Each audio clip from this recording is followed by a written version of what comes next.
Hi, everyone. Welcome to Sandy K Think About It, also known as Sandy K Nutrition, Health and Lifestyle Queen podcast. Today, I'm coming to you with a very special episode.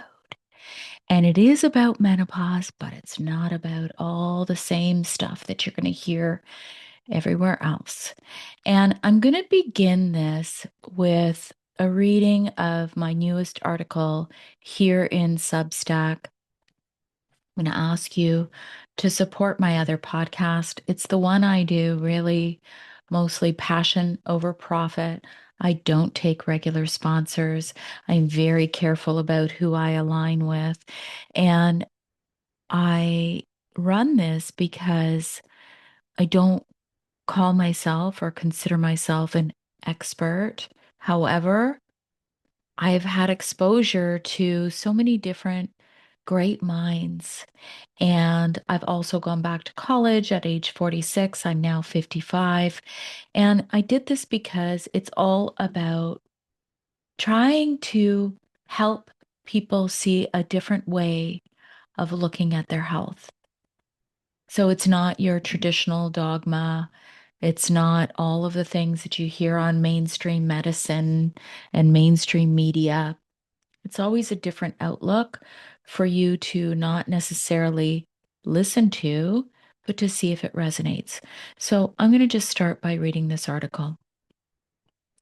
I've called it The Great Uprooting, What No One Tells You About Menopause, Beyond Hormones, a Midlife Reckoning, and the Courage to Begin Again.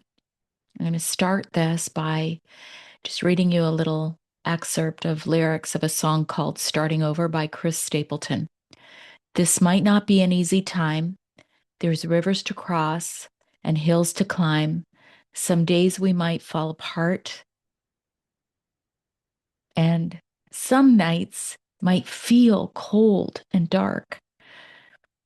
But nobody wins afraid of losing, and the hard roads are the ones worth choosing. Someday we'll look back and smile and know it was worth every mile. Those words are like, they hit me right here. Now I'll read my article. Everyone is so busy listening to all the menopause experts speak about the benefits of bioidentical hormones and quieting all the menopausal symptoms to contribute to our longevity. Great. This is useful. But what about the deeper meaning behind those symptoms that are being silenced? What is the deeper meaning behind this powerful transition we call menopause? Wow, she's become such a miserable bitch. She must hate her life. Alternatively, she's become a complete lush, drinks heavily, is so wasted at every event. Alternatively, she's become a shut-in, goes nowhere and sees no one.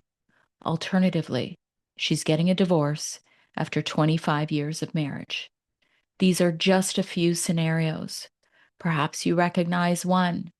Maybe you don't recognize anything because you're too busy drinking and trying to forget those feelings from deep within your heart and your gut.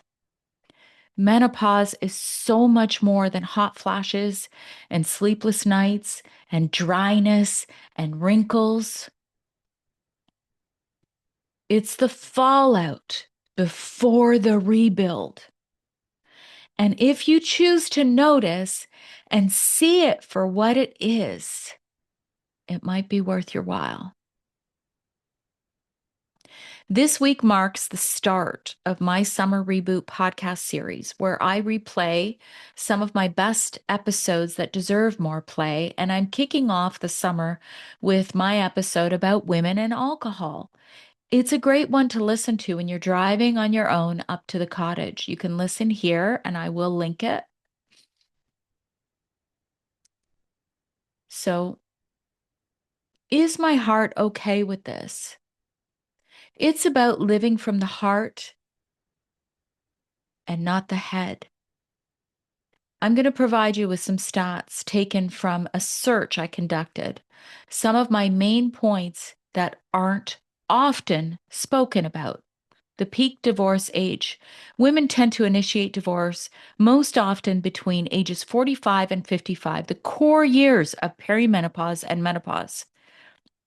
In the UK, 60% of divorces in this age range were initiated by women.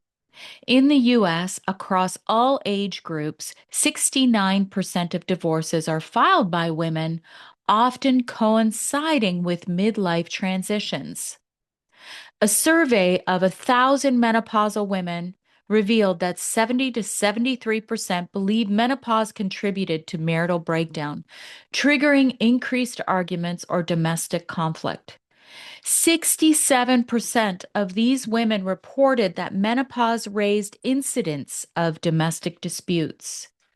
Known as gray divorce, divorce among couples over 50 has doubled in recent decades in the US, comprising about one-third of current divorces. In Europe, when the wife is ill, the chance of divorce jumps by 60% compared to couples where both partners are healthy. And how many women do you hear about having a diagnosed autoimmune disease, breast cancer, other cancers around menopause and perimenopause? Something to think about. In 2023, Newson Clinic survey of nearly 1,200 women found that 33% reported drinking more since entering perimenopause or menopause. Furthermore, 1 in 8 regularly exceeded the recommended 14 units per week to cope with symptoms. I mean, that recommended of 14 units, first of all, you got to look at what 14 units means. It's a lot smaller than that big glass of wine. And second of all, there's more research to indicate that no alcohol is actually safe. And I'm going to just say that I am not a sober living person, but I don't drink commonly. I'm not a regular drinker. I drink only on social occasions, and lately it's more rare. Few studies record the exact percentage of friendships that permanently end due to menopause. Much evidence is qualitative or framed in terms of emotional distancing. However, we know up to 1 in 3 women report social withdrawal or reduced engagement. Number two, hormonal shifts can drive stress, mood changes, and communication shifts, common precursors to friendship distancing or loss. Number three, midlife also sees a general pruning of friendships. Menopause may amplify this. I haven't yet touched on financial difficulties at menopause, but the cost of hormones can be astronomical if you don't have insurance coverage. Then there's the simple fact that women at menopause are often not supported in the workforce. I also recorded a great episode on this about women in midlife in the workforce. It's called Thriving at Work, Women's Health at Every Age. Ladies, there's a lot more going on deeper than just the hot flashes, as uncomfortable as those may be. Menopause is a time when we are called to re examine our lives from all angles, our relationships, our finances, our friendships, our boundaries, even our spiritual health. This isn't about religion. We can no longer live straight from our heads and must go deeper into our heart and our intuition to figure out how to balance and align with everything in our lives moving forward. Our symptoms and changes are literally calling upon us to do this. And even though I am a big fan of bioidentical hormones, I often wonder if masking this is like masking everything else. So maybe we need to feel a little bit of the feelings in order to go, that doesn't resonate. I need to make a change here. I need to renegotiate this friendship contract. mm, I need to renegotiate this 25-year-old marriage to help it to stay grounded because there's a lot of cracks in those foundations, in that foundation. So I'm going to ask you now. The rest of my article will be in Substack. So go to sandycruz.substack.com, where I provide insightful short essays, really to help you live a healthier and happier life and age better from a different perspective that's not necessarily science, but really covers off everything: the body, the mind, the spirit, the soul.